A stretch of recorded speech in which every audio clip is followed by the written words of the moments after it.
মুখ্যমন্ত্ৰীৰ নগৰীয়া পকীপথ নিৰ্মাণ আঁচনিৰ অধীনত 3,64,000 টকা ব্যয়েৰে নিৰ্মিত ডিগবৈ দুলীয়াজান সংযোগী গৌৰৱ পথ আজি আনুষ্ঠানিকভাৱে শুভ উদ্বোধন কৰে ডিগবৈ সমষ্টিৰ তৃতীয়বাৰলৈ নিৰ্বাচিত হোৱা বিধায়ক সুৰেন ফুকনে। পথছোৱা উদ্বোধনৰ পূৰ্বে বিধায়ক ফুকনে উপস্থিত ৰাইজক উদ্দেশ্যি চমু বক্তব্য প্ৰদান কৰে। স্থানীয় ৰাইজ দলীয় কাৰ্যকৰ্তাসকলৰ উপস্থিতিত মাংগলিক ৰীতি নীতিৰে উদ্বোধন কৰে ডিগবৈ বিধায়ক সুৰেন ফুকনে।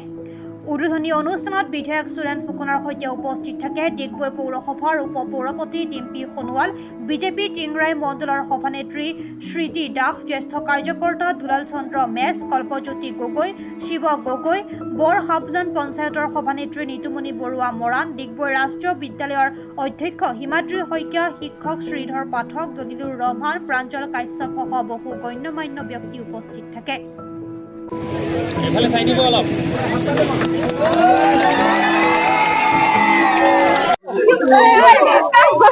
ডিগবৈ সমষ্টিৰ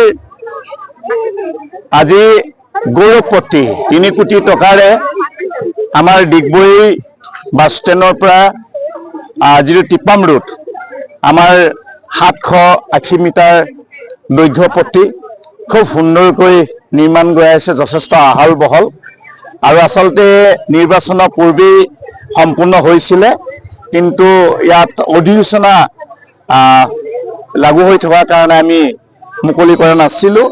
গতিকে 3 কোটি টকাৰে খুব সুন্দৰভাৱে নিৰ্মাণ কৰা হ'ল আৰু নিৰ্বাচন আমি জিকাৰ পাছত প্ৰথমটি কাৰ্যসূচী আজি ইয়াত মুকলি অনুষ্ঠান ৰাখিছিলোঁ আৰু সকলো ইয়াত আহিছে, আমাৰ জ্যেষ্ঠসকল আহিছে, শিক্ষাবিদসকল আহিছে, ছাত্ৰ ছাত্ৰীসকল আহিছে, সকলোৱে আদৰণি জনাইছে আৰু আমি প্ৰথমেই ধন্যবাদ দিছোঁ অসমৰ জনপ্ৰিয় মুখ্যমন্ত্ৰী ডক্টৰ হিমন্ত বিশ্ব শৰ্মা ডাঙৰীয়াক। আমি ধন্যবাদ দিছোঁ নতুনকৈ নৱগঠিত চৰকাৰখনৰ প্ৰত্যেকগৰাকী মন্ত্ৰীলৈ। আমি ধন্যবাদ দিছোঁ ডিগবৈ সমষ্টিটোৰ প্ৰতিগৰাকী ভোটাৰলৈ যে যোৱা সময়ছোৱাত আমি প্ৰায় 1000 পথ ডিগবৈ সমষ্টিটো নিৰ্মাণ কৰিলোঁ।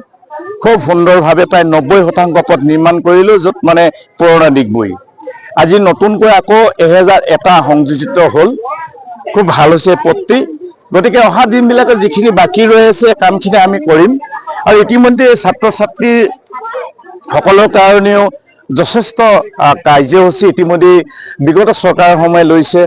বিনামূলীয়া কিতাপ, বিনামূলীয়া ইউনিফৰ্ম, বিনামূলীয়া দুপৰীয়া আহাৰ, বিনামূলীয়া এডমিশ্যন, বাকী ছাত্ৰ ছাত্ৰীসকলে বিভিন্ন সময়ত জলপানী পাইছে, যেনেকৈ আমি স্কলাৰশ্বিপ দিয়াৰ ব্যৱস্থা কৰিছোঁ। আজি আমাৰ নিযুত মাইনা আঁচনিৰ দ্বাৰা মেট্ৰিক পাছ কৰাৰ লগে লগে তেওঁলোকে 10,000 টকা পায়, হায়াৰ ছেকেণ্ডেৰী পাছ কৰাৰ লগে লগে 12,500, ডিগ্ৰী পাছ কৰাৰ লগে লগে 25,000 টকা পায়। গতিকে সেইকাৰণে আজি ছাত্ৰ ছাত্ৰীসকলে আচলতে আমি আমন্ত্ৰণ কৰা নাই, ওচৰতে আছিলে, তেওঁলোকে ছুটি কেতিয়াবাই হ'ল, আহিলে, ভাল পাইছে আৰু মাননীয় মুখ্যমন্ত্ৰী ডাঙৰীয়াক ইয়াৰ পৰাই ধন্যবাদ জনাইছে।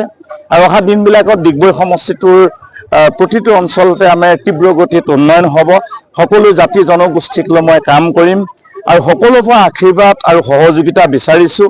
ডিগবৈ সমষ্টিটোৰ যিখিনি গ্ৰাম্য অঞ্চল আছে, যিখিনি আমাৰ চাহ বাগিচা আছে, আমাৰ চহৰ নগৰ আছে আৰু নতুনকৈ অন্তৰ্ভুক্ত হোৱা 6খন গাঁও পঞ্চায়ত আছে। 6খন গাঁও পঞ্চায়তৰ আমাৰ নতুন মৌজাটো বুঢ়ীদিহিং, 55,000 ভোটাৰ আছে।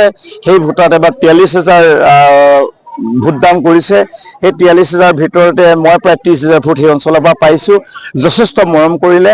আমি সকলোৰে কাৰণে সেই অঞ্চলত কাম কৰিম। তাত জৰাজীৰ্ণ যথেষ্ট পথ আছে বুঢ়ীদিহিঙত, তাৰ জৰাজীৰ্ণ পথ আছে, কৃষকৰ কাম আছে, আমাৰ পশু চিকিৎসালয় লাগে, আমাৰ নিজৰ কাৰণে তাত চিকিৎসা খুব কম আছে। গোটেইখিনি আমি কাম কৰিম আৰু সকলো সহযোগিতা বিচাৰিছোঁ।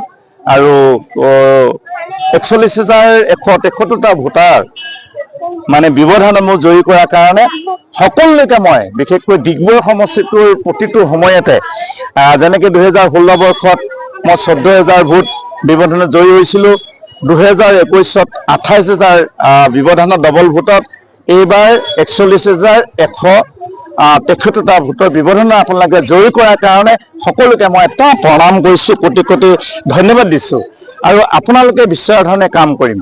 ৰাইজে মনত দুখ পোৱা কাম বেয়া পোৱা কাম কেতিয়াও নকৰোঁ গতিকে আপোনালোকে সহযোগিতা আগবঢ়াওক ডিগবৈ তীব্ৰ গতিত উন্নয়ন হ'ব সকলো ধৰ্মীয় কাৰণে সকলো জনগোষ্ঠীৰ কাৰণে সকলো ভাষা ভাষীৰ কাৰণে মই কাম কৰিম আৰু ডিগবৈ সমষ্টিৰ 1,47,715 ভোটাৰ আছে প্ৰত্যেকৰ কাৰণে মই সমদৃষ্টিৰে কাম কৰাৰ আশ্বাস দিছোঁ আপোনালোকৰ চেনেলৰ মাধ্যমেৰে থেংক ইউ